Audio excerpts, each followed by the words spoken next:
Hi, and welcome back to FANG Friday. This is Ross Healy, the Chairman of Strategic Analysis Corporation and a Senior Portfolio Manager at McNichol & Associates Asset Management. As always, remember to like this video, please, and you can subscribe to our YouTube channel by clicking on the red subscribe button below if you haven't already. I trust that everyone remembered that we would not be doing FANG Friday last week. And in any case, when I was on BNN, I stated in brief really everything that I did want to say. And that is that the FANGs continue to lead the market. The fact that 6 of the 7 FANGs that we follow have broken out technically is a strong indication that new market highs probably lie ahead. However, and a big however, I also expect that the FANGs will give us a good heads-up warning should we have to abandon ship. Watching these stocks closely now will be important for your wealth, so stay tuned in the period ahead. Today, I want to welcome a number of new viewers. In fact, our numbers of YouTube subscribers have tripled over the previous week. And I wish to welcome you all aboard and bring you up to speed in what it is that we actually do. I think that the new subscribers are joining us at a very propitious time, by the way, as I suspect that we are fairly close to a market top in percentage terms, and maybe time as well. But as they say in the forecasting world, give your listeners a time or a price, but never both together. Anyway, to business. Structural valuation analysis is a merger of fundamental and technical analysis into one clear picture of every stock that we follow. You have access to a lot of information that is simply not available to the average investor without a lot of digging. You may wish to learn more, and you can do so by going to our website, strategicanalysis.ca, and watching the 4 short introductory videos there. Anyway, now it's time to turn to our FANG Friday weekly review of the 7 stocks, including Apple and Microsoft. Well, turning to Amazon, what do we have? Well, what we've got here is an almost perfect picture of a breakout over the HB4 price. By the way, that's 20 times book value, which is almost a carbon copy of the breakout over the HB3 back in April. Notice it broke out and pulled back. Here it's breaking out and pulling back. Everything looks fine ahead for Amazon. Okay, let's take a look at Facebook, and same thing. Here's Facebook breaking out over one of our major breakpoints, the mid-super growth price. That's 5.5 times book value, and holding up quite nicely. Look at this, even in that little moment there when everybody and his dog swore up and down that they would never advertise on Facebook again, or at least for the next month anyway. There was just one tiny quick dip below, and it even closed above the line on that day. Everything looks fine in Facebook right now. By the way, these are the charts that we provide to our clients, and we have over 3,000 different companies that we follow.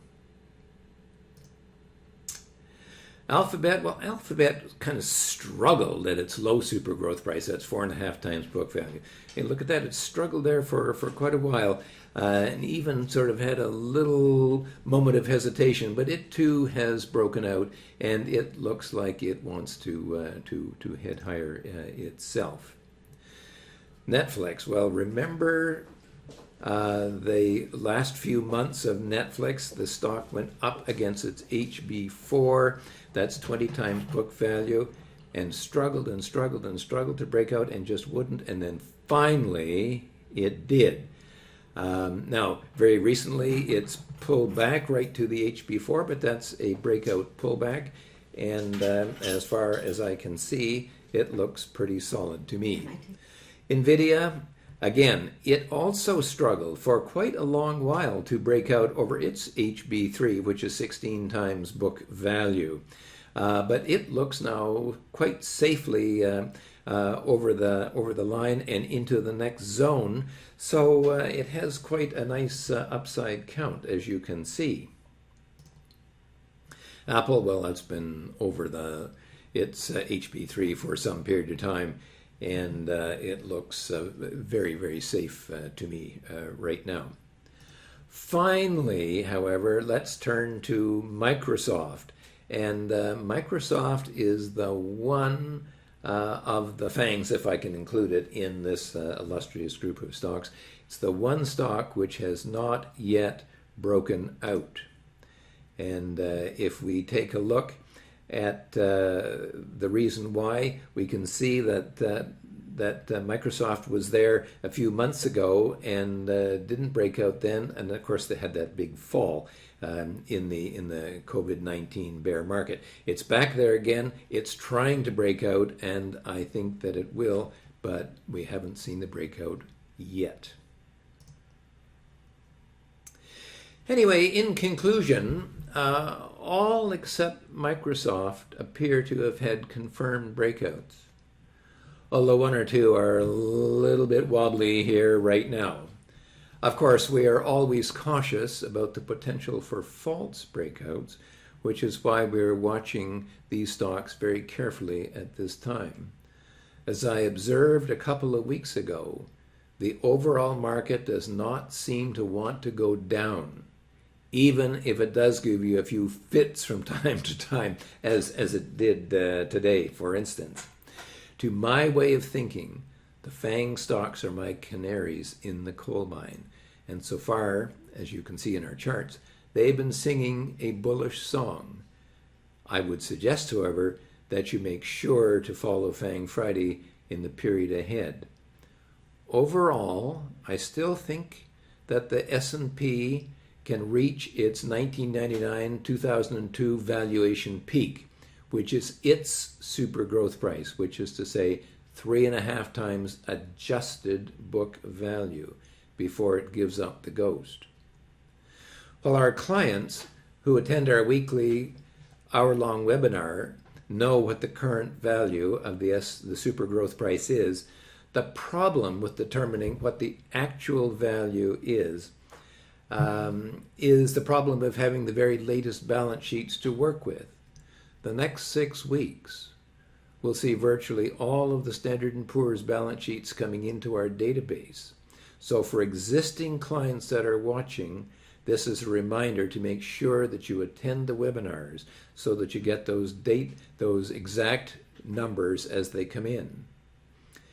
Even now, every week when we update the market's overall valuation, we see a steady change, and we think that that will intensify. Now, how important is accurate data? Well, some of you will recall that exactly 1 week before and 10% away from the actual market bottom on March the 23rd, I said on BNN that the market would bottom at 2175 for the Standard & Poor's 500. The S&P futures actually bottomed at 2174, which historically is within our typical margin of error for market turns. It will be interesting to see if our upside target enjoys the same accuracy. But you should attend our Tuesday client webinars or watch the recordings afterwards to get the most accurate numbers as our algorithm calculates it. As a final word, we have also received over a dozen inquiries from some of you who are wishing to consider taking our entire service.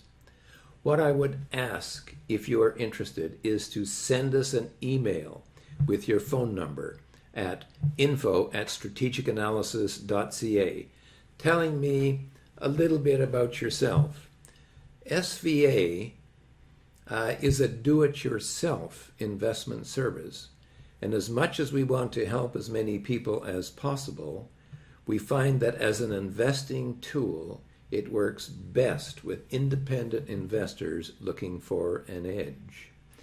Tell me about your investment history, your understanding of stocks, investing, and charts, and we will see if our service is right for you. For now, have a good week. Things look a little wobbly today, but I don't think that it's over. In the meantime, this is Ross Healy, the chairman of Strategic Analysis Corporation and a senior portfolio manager at McNichol and Associates, reminding you that nothing, including investing, is difficult if you have the right tools. I'll see you next week.